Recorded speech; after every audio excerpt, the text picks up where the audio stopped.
현재 리플사의 경우는 미 SEC와의 소송으로 힘든 시간들을 보내고 있는 와중 그럼에도 긍정적인 소식들이 지속적으로 나오고 있습니다. 이제 다가오는 3월 소송이 마무리될 것이라는 기대감이 증가하는 상황 속 리플 CEO에게서 소송 관련 낙관적인 전망이 나왔는데 화면 이동해서 내용 같이 보도록 하겠습니다. 네, 헤드라인을 보게 되면 리플 CEO 올해 미 암호화폐 규제 명확해질 것이다. XRP SEC 소송 시금석 되나라고 적혀 있는데요.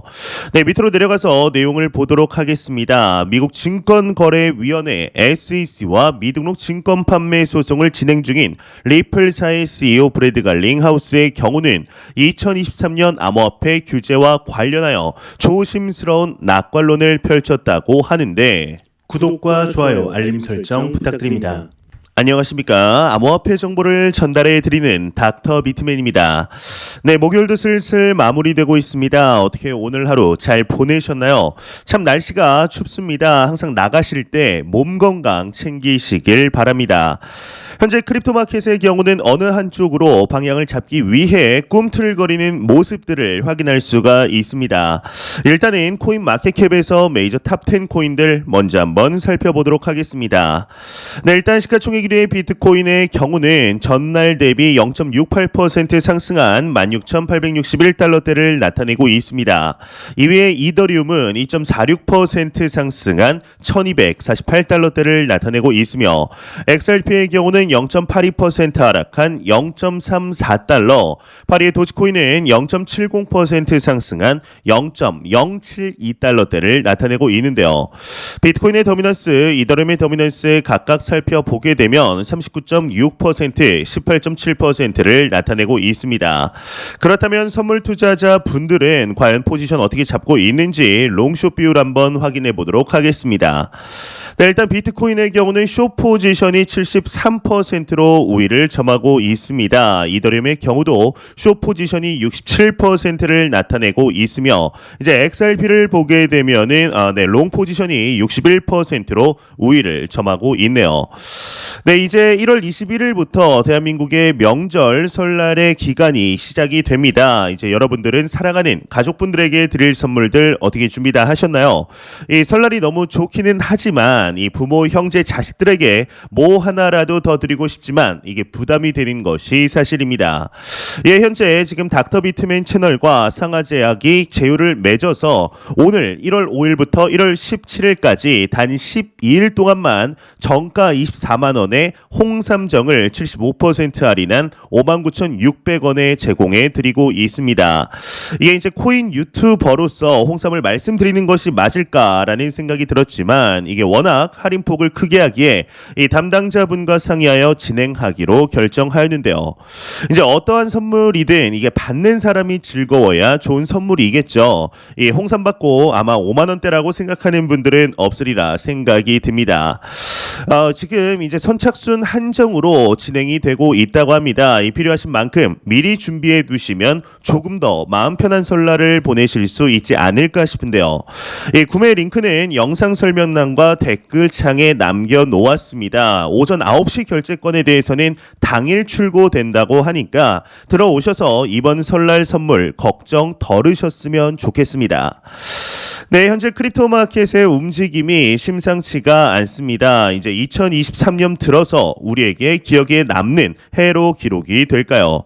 이제 작년은 정말 악몽이라고 해도 과언이 아닐 정도였는데 이에 최근 시가총액 2위의 부대장 코인이죠. 이더리움에 관한 이야기들 지속적으로 나오고 있습니다. 이더리움 재단이 12월 8일 상하이 업그레이드의 목표 시기를 2023년 3월로 잡으면서 이 스테이킹했던 이더리움에 대한 출금 기대감이 점점 높아지고 있습니다. 이더리움이 작업 증명에서 지분 증명으로 합의 메커니즘을 바꾸면서 유저들은 32개의 이더리움을 스테이킹해서 블록체인 검증에 참여하고 보상을 받을 수 있게 되었습니다. 그 과정에서 이더리움이 묶이고 자산을 이용할 수 없는 문제점이 발생하게 되었는데요. 이때 파생 토큰을 발행해서 락업된 이더와 동일한 가치의 토큰으로 시장 활동을 할 수 있게 됩니다. 이제 실제로 이렇게 이렇게 발행된 파생 토큰들의 가격이 급등하는 사례들도 발견되고 있는데요. 이 비탈릭 부테린이 저자인 이 지분 증명이라는 책이 있습니다. 이 책의 경우는 비탈릭 부테린이 과거부터 올렸던 생각들을 책으로 정리한 것인데, 그는 이더리움 설계 초기부터 필요하다면 작업 증명에서 지분 증명으로 넘어가야 할 것이라는 의견을 피력하게 됩니다. 이더리움의 미래를 이야기하려면 이더리움의 탄생 배경부터 봐야 하는데요.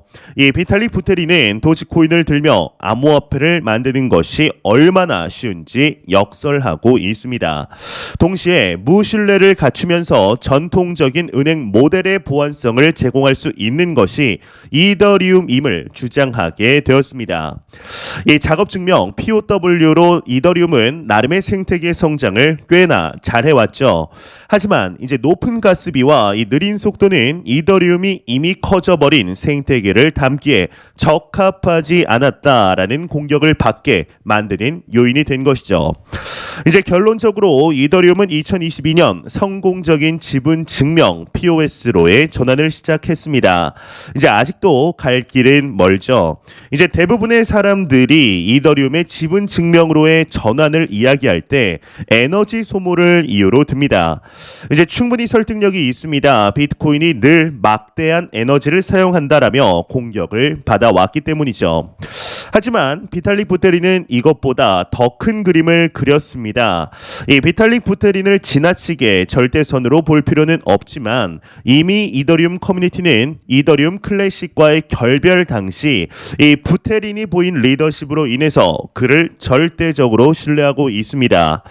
이 지분 증명 POS로의 전환도 그의 설득이 없었다면 불가능했겠죠. 이더리움이 그리는 큰 그림이 2023년에 구체화될 것을 기대하면서 가격 또한 지켜봐야 하지 않을까 싶네요. 네, 이러한 소식과 더불어서 매일같이 나오는 리플 XRP에 관한 소식이 오늘도 또한 나왔습니다. 네, 현재 리플사의 경우는 미 SEC와의 소송으로 힘든 시간들을 보내고 있는 와중 그럼에도 긍정적인 소식들이 지속적으로 나오고 있습니다. 이제 다가오는 3월 소송이 마무리될 것이라는 기대감이 증가하는 상황 속에 이 리플 CEO에게서 소송 관련 낙관적인 전망이 나왔는데, 네, 화면 일단 이동해서 내용같이 보도록 하겠습니다. 네, 일단 헤드라인을 보게 되면은 리플 CEO 올해 미 암호화폐 규제 명확해질 것이다. XRP SEC 소송 시금석 되나라고 적혀 있는데, 이 밑으로 내려가서 내용을 보도록 하겠습니다. 네, 보게 되면 미국 증권거래위원회 SEC와 미등록 증권 판매 소송을 진행 중인 리플사의 CEO 브래드 갈링 하우스의 경우는 2023년 암호화폐 규제와 관련하여 조심스러운 낙관론을 펼쳤다고 합니다. 그러면서 3일 암호화폐 전문 매체 유투데이에 따르면 이 브래드 갈링 하우스는 최근 자신의 트위터를 통해서 지금까지 우리의 노력에도 불구하고 미국의 암호화폐 규제 명확성에 대한 조치는 정체됐다. 나는 올해 우리가 마침내 돌파구를 볼 수 있게 될 것이라고 조심스럽게 예측한다라며 모든 사람의 기대를 충족할 법안은 없다. 하지만 앞서 제시된 다양한 법안은 의회에서 토론이 이루어지는 출발점 이상의 것을 제공할 수 있다라고 강조를 하였습니다. 이 브래드 갈링 하우스의 경우는 유럽연합 그리고 브라질 및 일본과 다른 국가에서 입법 및 규제 측면 미국보다 앞서 있는 암호화폐 규제 프레임워크를 구축했다라고 언급을 했다고 하네요. 네, 현재 이제 브래드 갈링 하우스가 이야기를 하는 것은 비단 이 소송에 대한 낙관뿐만 아니라 이 크립토 마켓 전반에 걸쳐 다시 한번 성장하리라는 것을 내포하고 있습니다. 이제 지난 2018년부터 암호화폐 규제 프레임워크에 대해서 이 크립토 산업은 계속해서 부르짖었습니다. 하지만 전 세계 규제 당국들은 겉으로는 법안을 만드는 척, 노력하는 척 모습을 보였지만 실질적으로 바뀌는 것은 그 아무것도 없었죠. 그러다가 이제 작년 5월 루나 사태로 한 방 맞고 작년 11월 FTX로 두 방 연속으로 맞으면서 이 규제가 없는 산업에 대한 리스크를 뼈저리게 깨닫고 있는 중입니다. 그러기 때문에 이제 작년 11월 당시 미국 정부 최초의 암호화폐 규제 체계가 발표되며 이에 따라 금융 선진국들에서 변화의 모습들이 감지되고 있는 중입니다. 이제 지금 당장에 크립토 마켓이 쉽지 않은 모습들을 보이고 있는 것 같지만 오히려 이러한 거품들이 사라질 때면 그 기간이 성장을 위한 발판으로 도약하는 경우가 대부분이었습니다. 상식적으로 생각을 해보았을 때 세계 3위 거래소가 망했고 메이저 탑10 코인 중 하나가 완전히 휴지 조각이 되었다라면 그 산업 자체가 사기라는 인식하에 완전히 사장시켜버리는 것이 차라리 낫겠죠. 하지만 미국 정부는 그런 모습 보이지 않고 있습니다. 더 나아가 전 세계 정부는 그러한 모습을 보이지 않고 있습니다. 이에 대해서 이제 곰곰이 생각을 해보면 우리가 사는 자본주의 사회에서는 서로의 필요에 의해서 이해관계에 의해 경쟁하고 발전해 나아갑니다. 이 과정에서 이제 만약 본인에게 해가 될 것이라는 판단이 되면 정말 피도 눈물도 없죠. 특히나 이 미국의 경우는 달러의 기축통화 위치를 위협하는 요소들을 역사를 보았을 때 가만히 놔두지를 않았습니다. 절대로 말이죠. 하지만 현재는 전혀 그렇지 않습니다. 이유는 이 암호화폐 시장 자체가 미국에게 분명히 도움이 되기 때문입니다. 특히나 이 시장이 글로벌적으로 달러를 태우는 용도로 소각시키는 용도로 현재 이익이 된다라고 판단하고 있는 것으로 보입니다. 이제 없애지 않고 오히려 규제를 통해 제도권 안으로 들임으로써 미국이 암호화폐 시장의 점유율을 더 가지려는 모습들을 확인할 수가 있는 것이죠. 현재 시간이 지나면서 결국엔 크립토 마켓이 성장할 수밖에 없다라는 시그널들 지속적으로 나오고 있습니다. 이러한 가운데 이제 암호화폐 전문 미디어 이 비트코인 매거진에서 하나의 소식이 나오게 되었는데 이 비트코인 매거진이 호주의 최초로 라이트닝 네트워크를 지원하는 비트코인 ATM이 설치되었다라는 소식이 전해졌습니다. 이 라이트닝 네트워크라는 것은 비트코인의 고질적인 문제인 높은 수수료와 느린 속도를 한 번에 해결한 기술로 보시면 되는데요. 이 트랜잭션을 매 건마다 처리하는 것이 아니라 한 번에 모아서 블록에 저장할 수 있도록 하는 방식입니다. 이로 인해서 비트코인 결제는 대부분 라이트닝 네트워크를 통해 지원되고 있습니다. 이번 비트코인 ATM 역시 이러한 부분에서 상당한 진전이 있는 것으로 보이는데요. 이 비트코인 가격을 이야기할 때 요즘은 연준과 금리를 이야기하지 않을 수 없게 됩니다. 이제 2023년에는 연준이 스탠스를 좀 바꿔서 시장이 좀 살아나길 바라는 것이 모든 투자자들의 바람일 것입니다. 그런데 그러한 바람을 또 와장창 깨는 소식이 나왔습니다. 이제 전 연준 의장이죠. 앨런 그리스펀의 경우는 미국이 불가피하게 경기 침체에 빠지겠지만 이제 연준이 섣불리 금리 인하를 하지 않을 것이라고 말을 한 것이죠. 이제 연준이 정책을 바꾸려면 충분한 물가 안정을 보여야 한다라는 것인데요. 사실 연준은 또 한 번 실수를 해서는 안 된다라는 압박을 받고 있는 것이 사실입니다. 만약 물가를 잡았다고 판단하고 이 금리 인상을 멈추거나 내렸다가 다시 물가가 상승하면 그때는 이제 방법이 없다라는 생각을 충분히 하고 있을 것입니다. 과거 2008년 서브프라임 모기지 미국의 금융 위기 당시에 연준이 금리를 무조건 내리고 돈만 풀면 되었습니다. 하지만 이제 지금 문제는 인플레이션이죠. 이 경기 침체를 감안한 인플레이션, 역사상 이렇게 경기 침체를 기다렸던 시기가 있었나 싶을 정도로 이례적인 상황이긴 합니다. 2021년만 해도 많은 기관들이 비트코인 투자에 관심을 보이며 들어왔습니다. 그러면서 분명히 파이가 커진 측면이 있었죠. 2022년 작년 블랙록의 참여는 시장에 큰 파장을 주기도 하였습니다. 이제 많은 분들 아시겠지만 이 블랙록이 전 세계 1위의 부동의 1위의 자산 운용사다라고 보시면 되는데 하지만 이제 그로 인해 숏에 대한 염려도 커졌는데요. 기관 투자자들이 들어와서 이제 계속 현물을 매수하는 게 아니라 숏 포지션으로 즉 공매도를 치면은 가격이 하락하면 어떻게 하나 이러한 우려들도 공존했었죠. 이제 추가로 비트코인이 여느 자산 시장과 함께 연동되는 흐름, 즉 커플링이 되는 것 또한 문제라면 문제입니다. 지금 코인은 이제 미국의 기술주에 부속된 자산 정도로 인식이 되고 있습니다. 이러한 흐름들을 타개하기 위해서는 오히려 단기적으로 기관의 자금이 빠지면서 독자적인 크립토 자산의 흐름을 보여줄 필요가 있는 것이죠. 이제 그러한 점에서 보았을 때 비트코인의 현재 가격 16,000달러대 가격은 상당히 매력적인 구간이다라고 할 수 있겠습니다.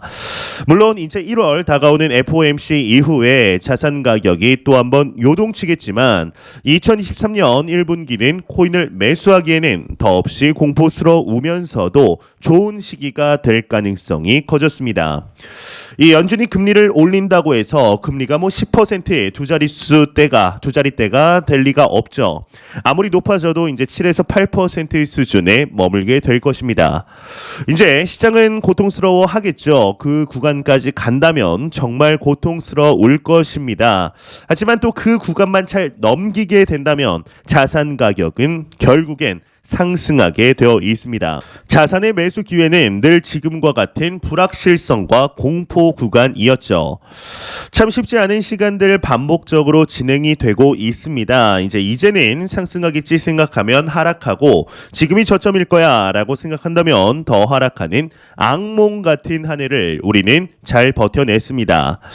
이제 이번 연도 연준의 고금리 기조로 인해서 경기 침체를 월가의 70%의 은행들이 예상을 하고 있지만 이런 것이 크립토 마켓에 투자하고 있는 우리에게는 더없이 좋은 기회가 될 것이라 확신합니다.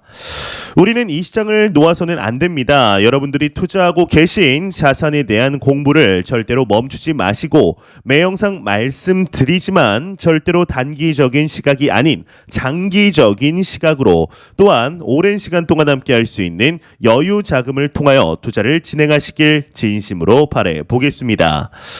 네, 제가 준비해온 소식은 여기까지입니다. 영상이 도움이 되셨다면 구독과 좋아요 그리고 광고 한 편만 처음부터 끝까지 시청 부탁드립니다. 이 채널은 오직 광고 수익으로 운영이 되게 됩니다. 항상 영상 시청해 주시는 시청자분들, 구독자분들 너무나 감사드립니다. 오늘 남은 시간 잘 마무리하시길 바라면서 저는 더욱 도움이 되는 영상으로 찾아뵙도록 하겠습니다. 지금까지 닥터 비트맨이었습니다. 감사합니다.